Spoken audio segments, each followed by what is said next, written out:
Mini-episode 914 of the FDH Lounge is brought to you by Sportsology, delivering unconventional columns and webcasts about sports, TV, music, movies, and more. Follow them on the web at sportsology.com. The FDH Lounge. You'll want to schedule your life around it.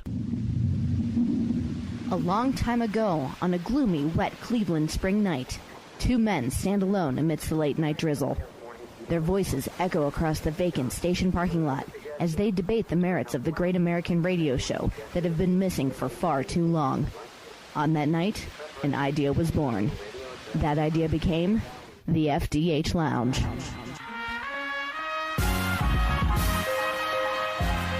Welcome to the FDH Lounge. Welcome to mini-episode 914 of the FDH Lounge. I'm FDH Managing Partner Rick Morris, here today with part 3 of our history of Guiding Light, America's longest-running soap opera.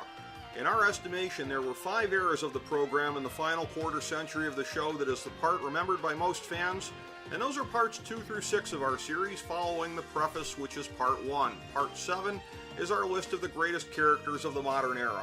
For me personally, Guiding Light was a show that I grew to love, having been exposed to it by my mother. At least during its best times, it rose above the typical soap schlock that so often defines the genre, painting interesting and realistic stories about how characters related to one another. Thankfully, there's such a great amount of old episodes and of segments formatted into playlists on the internet, so this series is intended as our guide of what to expect as you navigate each era, as food for thought for those who are fans as well. The beginning and end of any era is always a bit inexact, but the dividing line from the Revolution era to what we'll call the Roger era began in 1990, when Reva was presumed dead for the first time, driving off of a bridge in Florida in a fit of postpartum depression. Several months later, Beth and Philip moved away, having finally married and had their daughter Lizzie after each of them had their first fake death.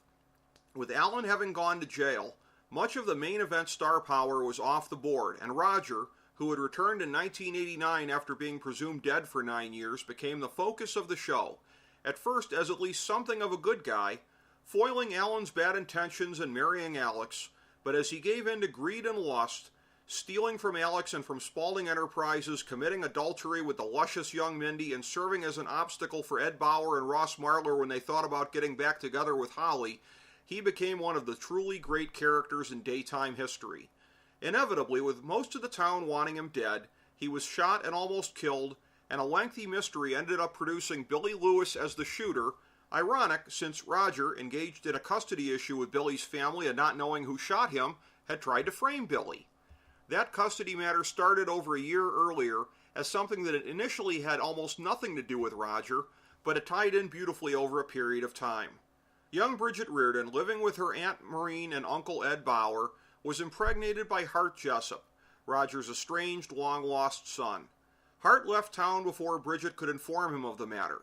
Meanwhile, Nadine Cooper, family matriarch of the scrappy blue-collar family, schemed her way into Billy Lewis's good graces when he fell off the wagon, and she invented a pregnancy scheme to get him to marry her. Working secretly with Bridget, who wanted to find her son a good home, she pretended to be pregnant while Bridget pretended not to be, leaving town for the birth and depositing baby Peter in Nadine's hands. Inevitably, Billy found out about the duplicity, divorced Nadine, remarried Vanessa, and tried to keep the secret from Roger, but he could not, triggering Billy's attempt to silence him forever. Egged on by Roger, who sought an alliance with her so that he could obtain some custody of Peter himself, Bridget took Vanessa to court, with matters being complicated by her relationship with Billy's son Dylan, who was under siege from all sides. In the end, Vanessa and Bridget agreed to an unusual joint custody agreement.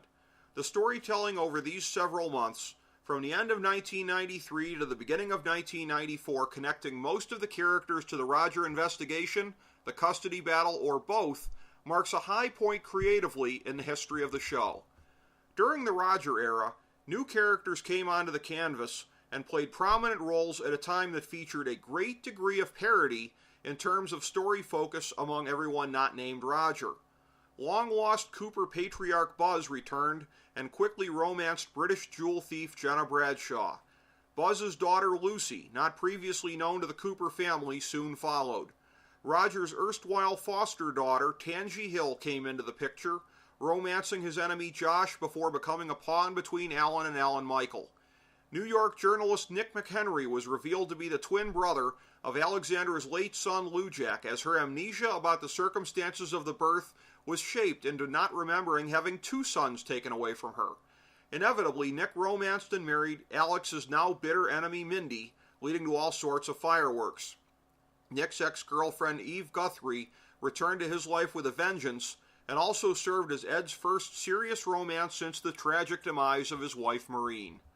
That storyline was one of the most depressing in the entire history of daytime, as Maureen, considered the moral center of the show like Bauer matriarchs before her, found out that Ed had slept with her best friend Lillian Raines. She confronted them individually in tearful, wrenching scenes before crashing her car and perishing in a tidal wave of emotion. There are many who will tell you that the storyline sucked the heart out of the show in a way that left it permanently changed, and that may well be true, but the storytelling at the very least was brave and unflinching. While that was unfolding, another of the show's super couples was being born. Ross and Holly were in an on-again, off-again romance during his 1992 campaign for the U.S. Senate when her troubled daughter Blake, reeling from rejection at the hands of her ex-husband Alan Michael Spaulding, seduced him and started what became an unlikely but enduring pairing. Holly's rage at what she perceived as her rejection by Ross led her to become a thorn in their side for quite some time, and provided her first real thawing with Ross's enemy, her ex-husband Roger, since he raped her in 1979. Eventually, she reconciled with Ross and Blake, but after some hot and cold progression with Roger, reconciled with him and became a pariah to almost everyone else in town.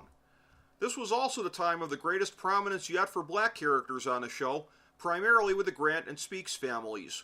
With participation in major storylines open to more characters during this time period, the show did far better than would have been expected, with so many of the show's most legendary characters spending time away. That would start to change in the summer of 1994, with Alan's return being teased for several months. Up next, it'll be the era of big stars and big goofiness, but for now, thank you for having tuned in to this mini episode of the FDH Lounge. As we bring the show to a close, we would like to extend our deepest gratitude to NBC, CBS, ABC, Fox, all Clear Channel affiliates, TNT, TBS, USA, UPN, Deadspin.com, YouTube.com, YTMND.com, MySpace.com, various blogs, Fox News, CNN, CNBC, MSNBC, IamBoard.com, Billboard.com, Google.com, ESPN, ESPN2, ESPN News, ESPN Classic, NBA TV, NFL Network, Sports Time Ohio, Athlon Magazine, Comedy Central, Cartoon Network, The Boomerang Channel, QVC, BET, The Spice Channel, Steno Notebooks, Manwich, Papermate Office Supplies, waitresses, strippers, bartenders, garbage men, janitors, microwave popcorn, the writers of The Office, Scrubs, Entourage, My Name is Earl, Oz, Metalocalypse and the Boondocks, Aquafina, and the periodic table of elements.